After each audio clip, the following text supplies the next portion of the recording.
Dear students, welcome back to a new session. So, since we are dealing with the topic embryology, in the previous class I have discussed about different types of eggs, and today's class is types of cleavages. So, before going to different types of cleavages, we are going to see what is a cleavage. Okay, so before going to cleavage, since we are dealing with embryology is a branch of development biology dealing with embryos and their development. That means how the embryo is further developing into different stages. Everything deals with embryology. So cleavage, now coming to the cleavage is the division of cells in the early embryo.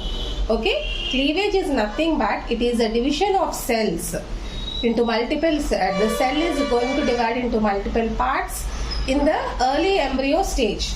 Okay, so this cleavage, here what happens, the zygotes may be of many species undergo different cell cycles, producing different divisions of cells.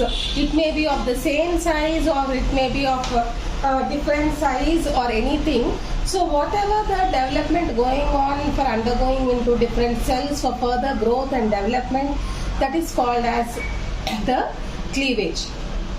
So the types of cleavages, how it is being divided into different types. The types, it is divided into different types mainly on the amount of yolk in the egg. That means what is the quantity of yolk present in the egg, depending upon the cleavages has been divided. So the cleavages may be holoblastic and meroblastic. So what is this holoblastic we are going to see. So holoblastic may be complete or incomplete. Complete holoblastic type and incomplete holoblastic type. So if you see holoblastic, when does this holoblastic cleavage takes place? In the absence of a large concentration of yolk. Okay, cleavage types can be observed. Okay, that means if you remember in types of eggs I told isolescent eggs. That means yolk may be completely in an equal position or eccentric. Isolescent is also called as eccentric. It is the absence of yolk. Okay, this that means what happens here in case of holoblastic, this results in the formation of blastomeres, that is the daughter cells, here in case of holoblastic cleavage. Okay, so what happens, this cleavage, that is the reason since it may be absent or it may be present, holoblastic. Okay, so if it is a complete holoblastic cleavage type, we are going to see in complete holoblastic cleavage type, if you see the cleavage plane divides the zygote totally. If the holoblastic cleavage is complete type, okay, here the cleavage divides the zygote totally before the second cleavage starts. In human beings, this type of holoblastic complete type of cleavage is seen in the man. Okay. Next, if you see holoblastic incomplete, cleavage plane divides zygote totally and slowly due to concentration of the yolk, but cleavage starts even before the completion of the earlier ones. This incomplete cleavage of holoblastic can be seen in the example we can take in frogs. Okay, here what is the difference between complete and incomplete holoblastic cleavage? Complete here is the cleavage divides the zygote totally before the second cleavage starts. Example we can take in human beings. Here the zygotes totally, that means that divide the zygotes totally incomplete but slowly. Okay, this is incomplete. Example here we can take for frog. Okay, now this holoblastic cleavage is further classified into 4 types. If you see here, depending upon the nature and arrangement of the blastomeres. Blastomeres are nothing but daughter cells. Now first one is bilateral. So what is this bilateral? So the bilateral cleavage is the first cleavage results in the bisection of the zygote into the left and right halves. When the zygote is divided into the left and right, then the bilateral cleavage takes place. Okay, so that means the left and right halves are the mirror images of one another. That means both are same mirror images. This is bilateral. Next one is radial.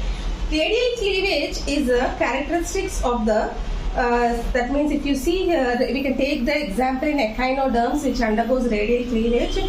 Here, the what happens here? The zygotes, that means here the spindle axes are parallel to the right angles to the polar axis of the zygote. That means here the blastomeres or the daughter cells are arranged in a like if you can see in a linear tires, like one above the other, each one above the other. Here this radial type of cleavage can be take example we can take in case of Amphioxus and frog. Okay. Next one is rotational cleavage. So mammals, especially mammals, display this kind of cleavage, rotational cleavage, because of the isolestal distribution of the yolk. That means because the cells have only a small amount of egg, that means the yolk content only small amount, they require immediate implantation on the uterine wall. As I told you, isolestal, very small amount of yolk may be present. Okay, so so because of that, they have to immediately implantation should be done on the uterine wall. In order, why it should implantation to be done? To receive the nutrients. Here the cleavage, first what it will do in rotational cleavage, normal first division along the meridial axis, and it will give to daughter cells, and then next cleavage differs from the daughter cells, again it will turn upside down, that means rotating. Like that, it will do equatorial position. Okay, that is why it is called as rotational cleavage. Next one is spiral cleavage. In spiral cleavage, the cleavages are oriented to the polar axis. I told you all, no? The egg structure, if you remember, animal pole and vegetable pole is there.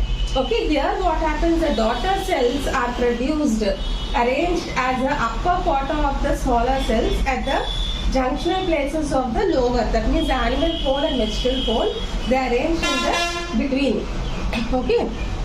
These are about holoblastic cleavages, in that which includes bilateral, radial, rotational, spiral. Now coming to the meroblastic. Meroblastic cleavage is also called as partial cleavage. Okay. So here if you see, in the presence of a large amount of yolk, okay, in the fertilized egg cell, the cell can undergo partial or meroblastic cleavage. So when the yolk content is large, then meroblastic cleavage can be undertaken. This meroblastic cleavage it is of two types. If you can see here, discoidal and superficial. What is discoidal cleavage in meroblastic, we are going to see now. So here, the cleavage furrows cannot be penetrated through the entire yolk mass. That means here in discoidal, the cleavage, when the cleavage is undergoing, furrows will be happening. Okay, but these furrows in case of discoidal cannot enter throughout the entire yolk. Okay. The embryo forms a disc of cells. That is why it is called embryo. The cells which are formed during the cleavage will form, the cells will form in the form of a disc. It is called as discoidal cleavage. Here we can see, take the example in case of birds, reptiles and fish, which are having telolestal eggs. Telolestal eggs is the yolk content is completely settled to the bottom, that is the vegetable pole. Okay, this is about discoidal. Next one is, if you see, it is superficial. Superficial cleavage in meroblastic is, here in this superficial cleavage, mitosis occurs. Okay, when the yolk positioned in the center of the egg cell, the nuclei migrate to the periphery of the egg here in this case. So plasma membrane grows inward and partitioning the that means the nucleus is divided into partitions only into individual cells but not the yolk. So superficial cleavage can be taken in the examples of arthropods, okay, which have centrolestal egg cells. That means if you remember when I explained about types of eggs, in that I explained about isolestal, centrolestal, telolestal, different types of eggs. Okay, so this superficial cleavage occurs in case of arthropods which are having centrolestal eggs. So this is about types of cleavages in embryology. We'll discuss in the next class development of frog up to gastrulation or formation of primary germ layers. Thank you.